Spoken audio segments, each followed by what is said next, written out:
Chapter 21. Dr. Seward's Diary. October 3rd. Let me put down with exactness all that happened as well as I can remember since last I made an entry. Not a detail that I can recall must be forgotten. In all calmness, I must proceed. When I came to Renfield's room, I found him lying on the floor on his left side in a glittering pool of blood. When I went to move him, it became at once apparent that he had received some terrible injuries. There seemed none of the unity of purpose between the parts of the body which marks even lethargic sanity. As the face was exposed, I could see that it was horribly bruised, as though it had been beaten against the floor. Indeed, it was from the face wounds that the pool of blood originated. The attendant who was kneeling beside the body said to me as we turned him over, "I think, sir, his back is broken. See, both his right arm and leg and the whole side of his face are paralyzed." How such a thing could have happened puzzled the attendant beyond measure. He seemed quite bewildered, and his brows were gathered in as he said, "I can't understand the two things. He could mark his face like that by beating his own head on the floor.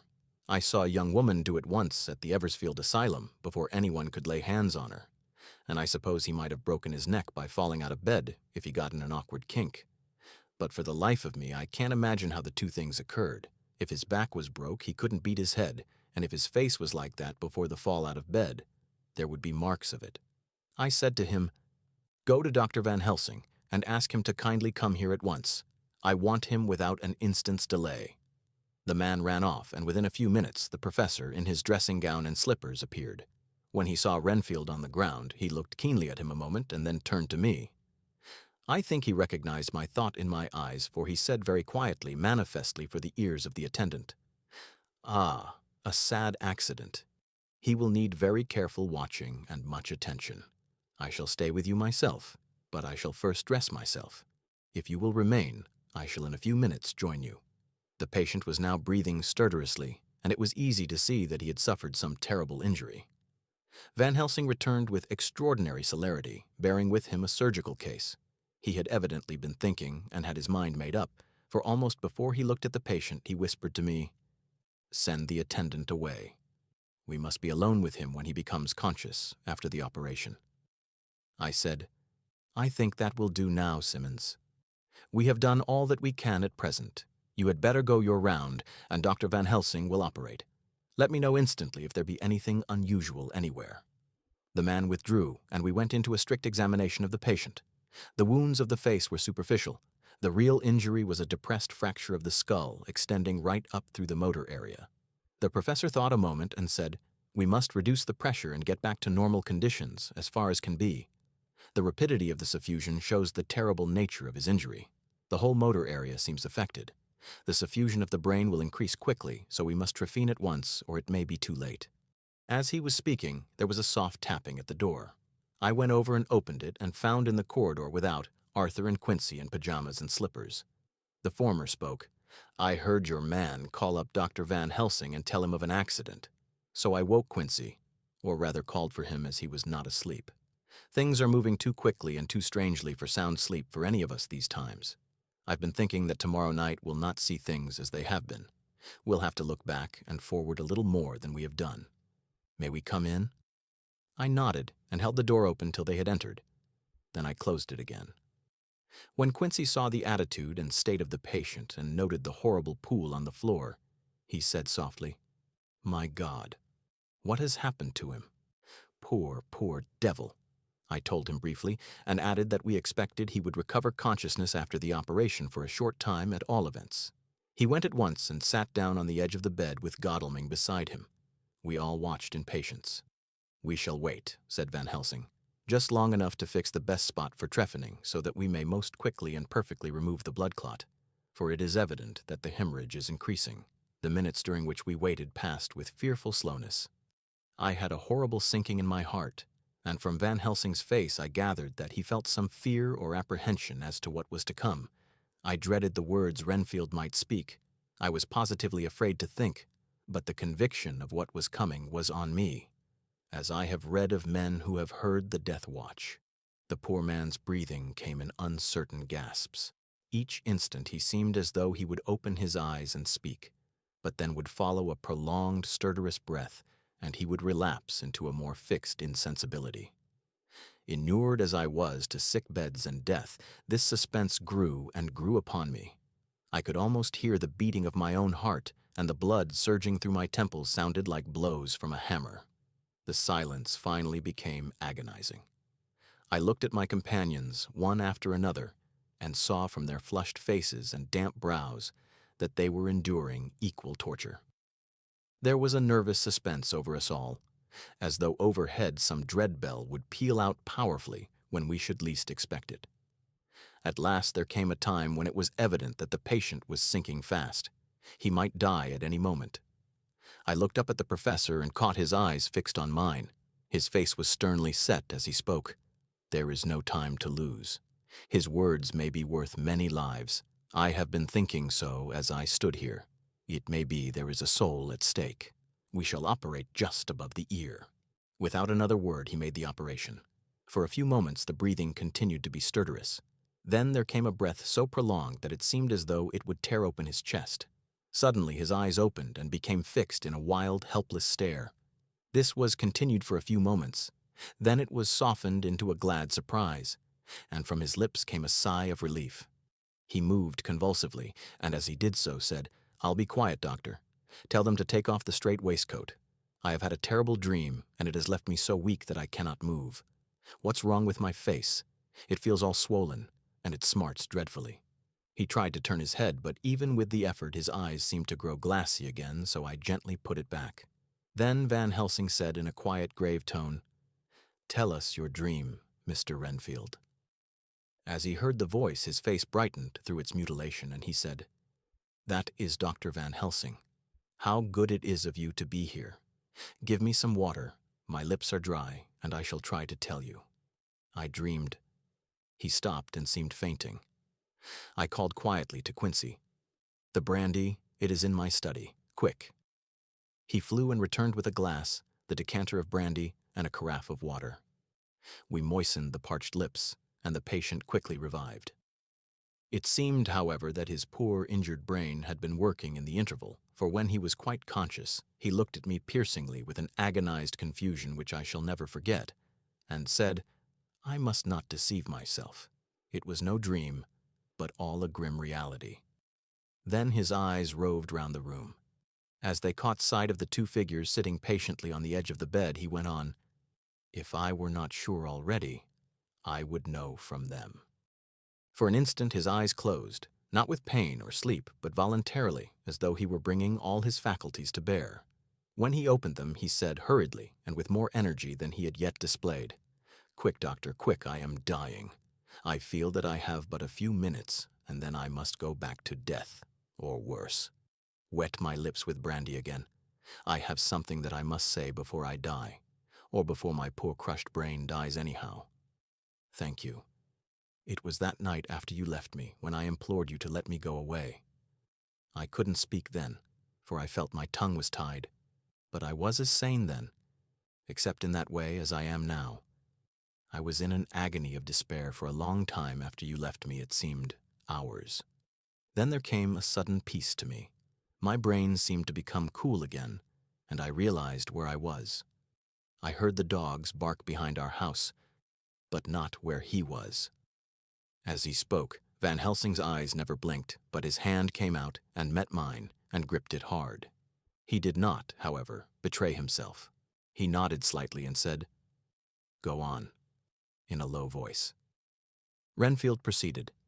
He came up to the window in the mist, as I had seen him often before, but he was solid then, not a ghost, and his eyes were fierce like a man's when angry. He was laughing with his red mouth. The sharp white teeth glinted in the moonlight when he turned to look back over the belt of trees to where the dogs were barking. I wouldn't ask him to come in at first, though I knew he wanted to, just as he had wanted all along. Then he began promising me things, not in words, but by doing them. He was interrupted by a word from the professor. "How?" "By making them happen, just as he used to send in the flies when the sun was shining. Great big fat ones with steel and sapphire on their wings, and big moths in the night, with skull and crossbones on their backs. Van Helsing nodded to him as he whispered to me unconsciously, "The Acherontia atropos of the Sphinges. What you call the death's head moth." The patient went on without stopping.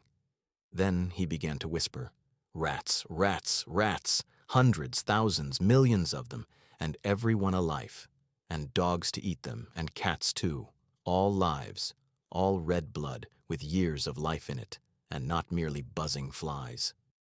I laughed at him, for I wanted to see what he could do. Then the dogs howled, away beyond the dark trees in his house. He beckoned me to the window.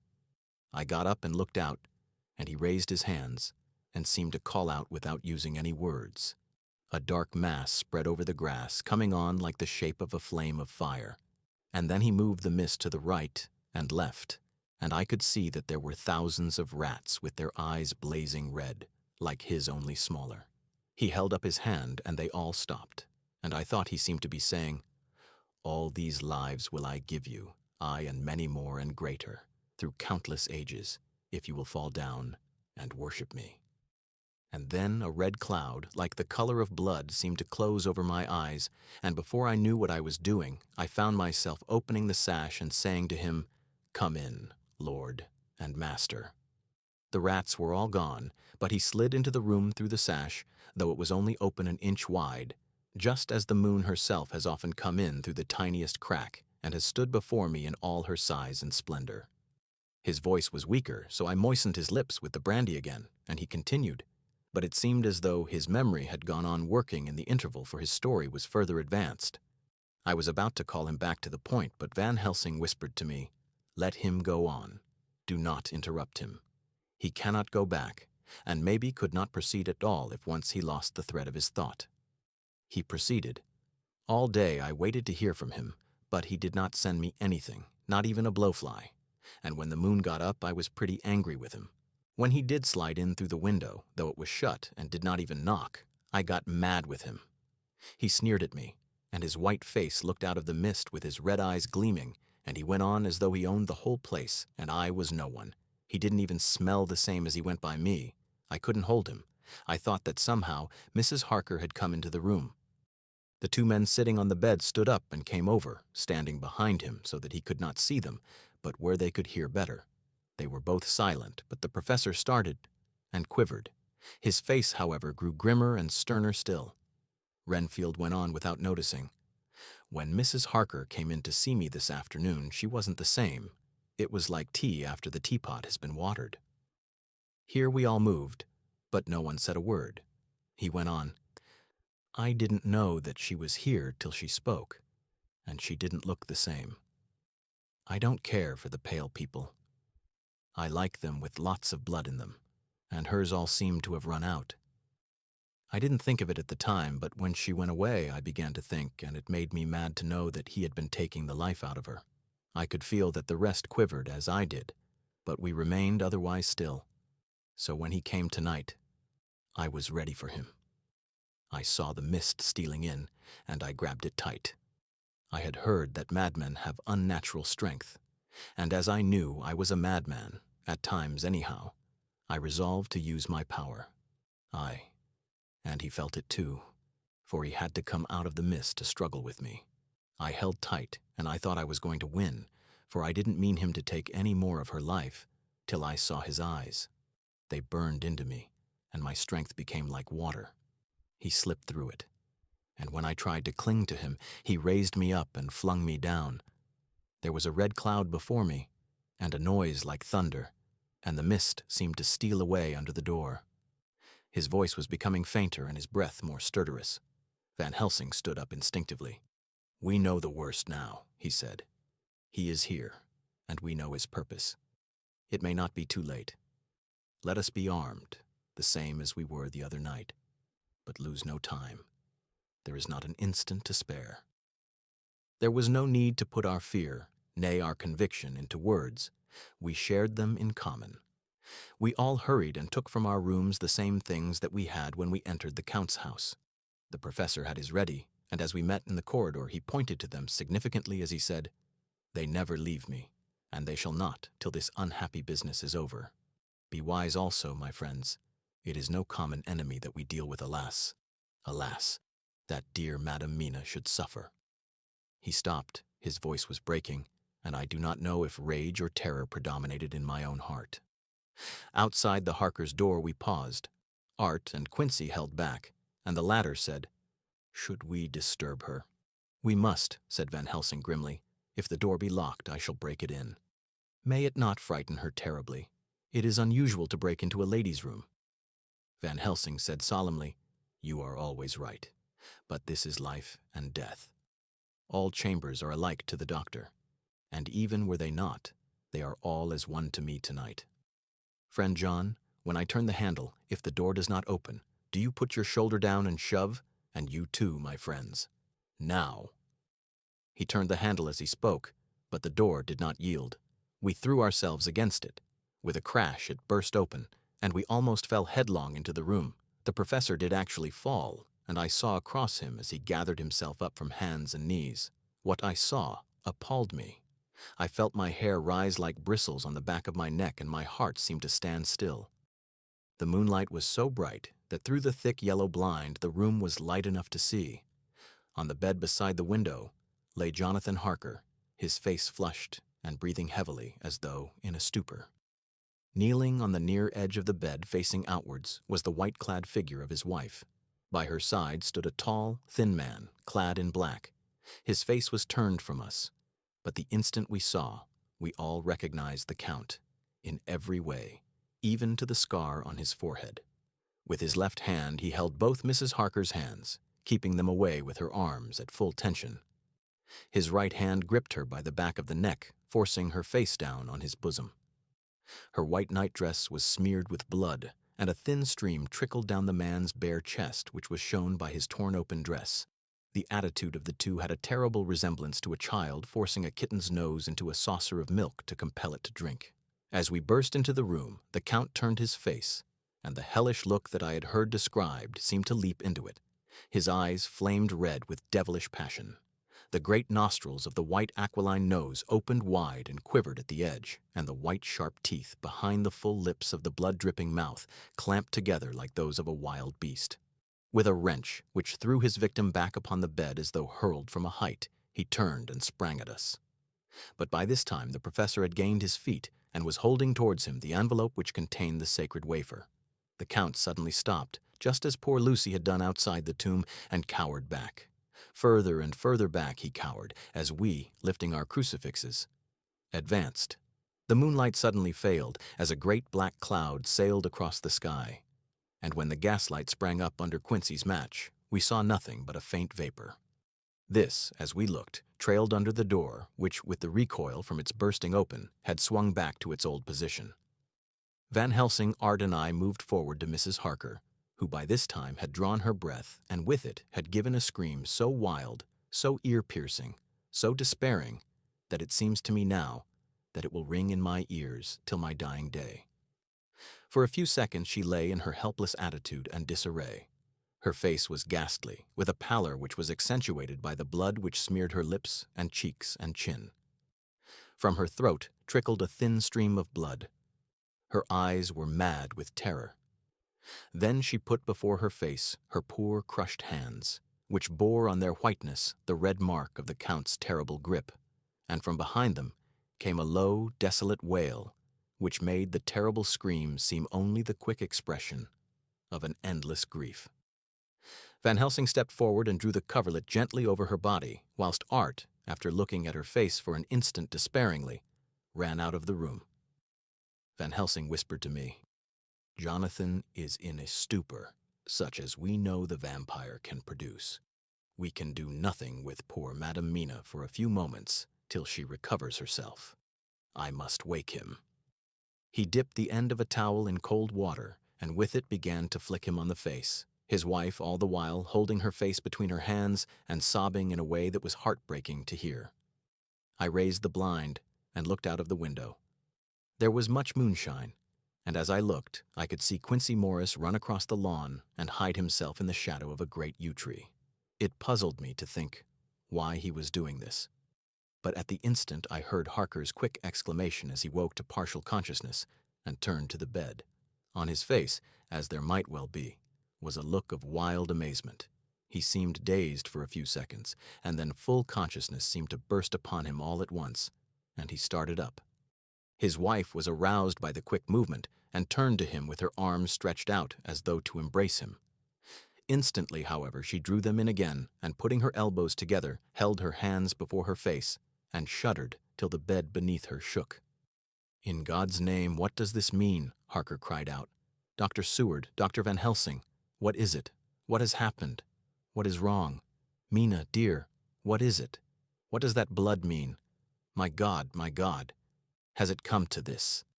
And raising himself to his knees, he beat his hands wildly together. "Good God, help us. Help her. Oh, help her." With a quick movement, he jumped from bed and began to pull on his clothes, all the man in him awake at the need for instant exertion. "What has happened? Tell me all about it," he cried without pausing. "Dr. Van Helsing, you love Mina, I know. Oh, do something to save her. It cannot have gone too far yet. Guard her while I look for him." His wife, through her terror and horror and distress, saw some sure danger to him. Instantly forgetting her own grief, she seized hold of him and cried out, "No, no. Jonathan, you must not leave me. I have suffered enough tonight, God knows, without the dread of his harming you. You must stay with me. Stay with these friends who will watch over you." Her expression became frantic as she spoke, and he, yielding to her, she pulled him down, sitting on the bedside, and clung to him fiercely. Van Helsing and I tried to calm them both. The professor held up his golden crucifix and said with wonderful calmness, "Do not fear, my dear. We are here, and whilst this is close to you, no foul thing can approach. You are safe for tonight, and we must be calm and take counsel together." She shuddered and was silent, holding down her head on her husband's breast. When she raised it, his white nightrobe was stained with blood where her lips had touched, and where the thin open wound in the neck had sent forth drops. The instant she saw it, she drew back, with a low wail, and whispered amidst choking sobs, "Unclean, unclean. I must touch him or kiss him no more. Oh, that it should be that it is I who am now his worst enemy, and whom he may have most cause to fear." To this he spoke out resolutely, "Nonsense, Mina. It is a shame to me to hear such a word. I would not hear it of you, and I shall not hear it from you. May God judge me by my deserts, and punish me with more bitter suffering than even this hour, if by any act or will of mine anything ever come between us." He put out his arms and folded her to his breast, and for a while she lay there sobbing. He looked at us over her bowed head, with eyes that blinked damply above his quivering nostrils. His mouth was set as steel.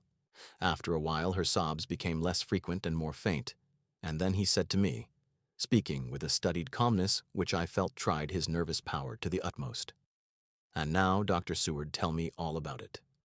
Too well I know the broad fact. Tell me all that has been." I told him exactly what had happened, and he listened with seeming impassiveness, but his nostrils twitched and his eyes blazed as I told how the ruthless hands of the Count had held his wife in that terrible and horrid position, with her mouth to the open wound in his breast. It interested me, even at that moment, to see that whilst the face of white-set passion worked convulsively over the bowed head, the hands tenderly and lovingly stroked the ruffled hair. Just as I had finished, Quincy and Godalming knocked at the door. They entered in obedience to our summons. Van Helsing looked at me questioningly. I understood him to mean if we were to take advantage of their coming to divert, if possible, the thoughts of the unhappy husband and wife from each other and from themselves. So on nodding acquiescence to him, he asked them what they had seen or done, to which Lord Godalming answered, "I could not see him anywhere in the passage or in any of our rooms. I looked in the study, but though he had been there, he had gone. He had, however—" He stopped suddenly, looking at the poor, drooping figure on the bed. Van Helsing said gravely, "Go on, friend Arthur. We want here no more concealments. Our hope now is in knowing all. Tell freely." So Art went on. He had been there, and though it could only have been for a few seconds, he made rare hay of the place. All the manuscript had been burned, and the blue flames were flickering amongst the white ashes. The cylinders of your phonograph, too, were thrown on the fire, and the wax had helped the flames. Here I interrupted. Thank God there is the other copy in the safe. His face lit for a moment, but fell again as he went on. I ran downstairs then, but could see no sign of him. I looked into Renfield's room, but there was no trace there except... Again he paused. Go on, said Harker hoarsely. So he bowed his head, and moistening his lips with his tongue, added, except that the poor fellow is dead. Mrs. Harker raised her head. Looking from one to the other of us, she said solemnly, God's will be done. I could not but feel that Art was keeping back something, but as I took it that it was with a purpose, I said nothing. Van Helsing turned to Morris and asked, And you, friend Quincy, have you any to tell? A little, he answered. It may be much eventually, but at present I can't say. I thought it well to know, if possible, where the Count would go when he left the house. I did not see him, but I saw a bat rise from Renfield's window and flap westward. I expected to see him in some shape go back to Carfax, but he evidently sought some other lair. He will not be back tonight, for the sky is reddening in the east and the dawn is close. We must work tomorrow. He said the latter words through his shut teeth. For a space of perhaps a couple of minutes there was silence, and I could fancy that I could hear the sound of our hearts beating. Then Van Helsing said, placing his hand tenderly on Mrs. Harker's head, And now, Madam Mina, poor dear, dear Madam Mina, tell us exactly what happened. God knows that I do not want that you be pained, but it is need that we know all. For now, more than ever, has all work to be done quick and sharp and in deadly earnest. The day is close to us that must end all, if it may be so, and now is the chance that we may live and learn. The poor dear lady shivered, and I could see the tension of her nerves as she clasped her husband closer to her and bent her head lower and lower still on his breast. Then she raised her head proudly and held out one hand to Van Helsing, who took it in his, and after stooping and kissing it reverently, held it fast. The other hand was locked in that of her husband, who held his other arm thrown round her protectingly. After a pause in which she was evidently ordering her thoughts, she began. I took the sleeping draught which you had so kindly given me, but for a long time it did not act. I seemed to become more wakeful, and myriads of horrible fancies began to crowd in upon my mind, all of them connected with death and vampires, with blood and pain and trouble. Her husband involuntarily groaned as she turned to him and said lovingly, Do not fret, dear. You must be brave and strong, and help me through the horrible task. If you only knew what an effort it is to me to tell of this fearful thing at all, you would understand how much I need your help. Well, I saw I must try to help the medicine to its work with my will if it was to do me any good, so I resolutely set myself to sleep. Sure enough, sleep must soon have come to me, for I remember no more. Jonathan coming in had not waked me, for he lay by my side when next I remember. There was in the room the same thin white mist that I had before noticed, but I forget now if you know of this. You will find it in my diary, which I shall show you later. I felt the same vague terror which had come to me before, and the same sense of some presence. I turned to wake Jonathan, but found that he slept so soundly that it seemed as if it was he who had taken the sleeping draught and not I. I tried, but I could not wake him. This caused me a great fear, and I looked around terrified. Then, indeed, my heart sank within me. Beside the bed, as if he had stepped out of the mist, or rather as if the mist had turned into his figure, for it had entirely disappeared, stood a tall, thin man, all in black. I knew him at once from the description of the others, the waxen face, the high, aquiline nose, on which the light fell in a thin white line, the parted red lips, with the sharp white teeth showing between, and the red eyes that I had seemed to see in the sunset on the windows of St. Mary's Church at Whitby. I knew, too, the red scar on his forehead where Jonathan had struck him.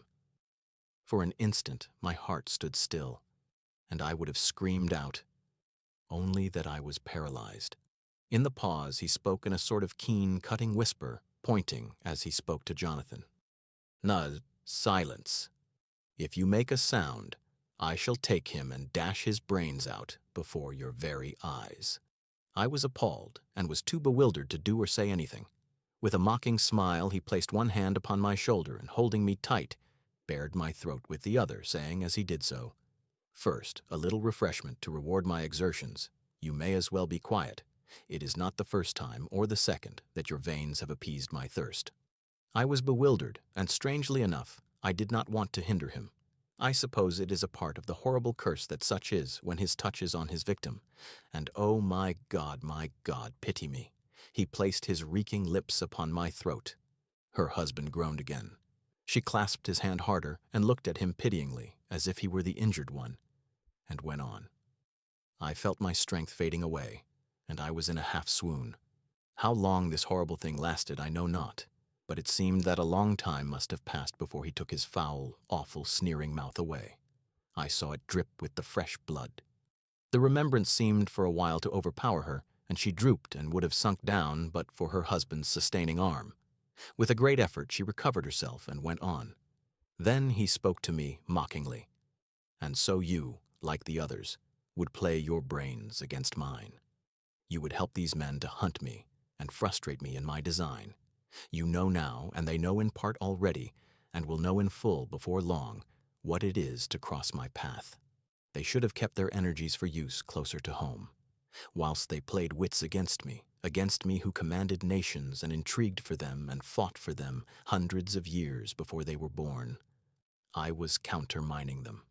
And you, their best beloved one, are now to me flesh of my flesh, blood of my blood, kin of my kin, my bountiful winepress for a while, and shall be later on my companion and my helper. You shall be avenged in turn, for not one of them but shall minister to your needs. But as yet, you are to be punished for what you have done. You have aided in thwarting me. Now you shall come to my call. When my brain says, "Come," to you, you shall cross land or sea to do my bidding. And to that end, this. With that, he pulled open his shirt, and with his long, sharp nails opened a vein in his breast. When the blood began to spurt out, he took my hands in one of his, holding them tight, and with the other seized my neck and pressed my mouth to the wound, so that I must either suffocate or swallow some to the... Oh my God, what have I done? What have I done to deserve such a fate? I, who have tried to walk in meekness and righteousness all my days.